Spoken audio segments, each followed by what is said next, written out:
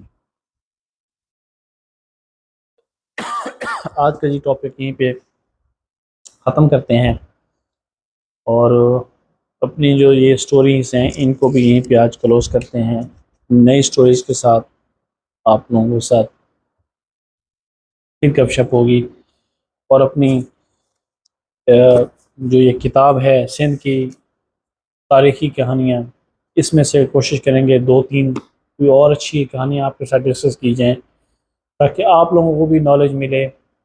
اور مجھے تو ویسے بھی یہ تاریخی کتابیں پڑھنے کا بہت شوق ہے، میں تو ویسے بھی پڑھتا ہوں کہ مجھے اچھا لگتا ہے، اور پتہ ہونا چاہیے کہ ہماری جو تاریخ تھی وہ کیا ہے اور ہمارا آنے والا فیوچر کیا ہو سکتا ہے۔ تو ہم اگر اپنی تاریخ مسلمان دیکھیں تو ہماری تاریخ بہت ہی اعلیٰ اور بہت ہی شاندار ہے۔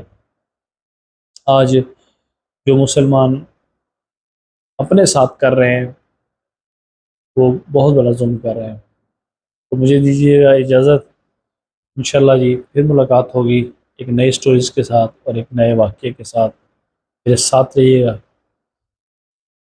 جزاک اللہ جی، اللہ حافظ۔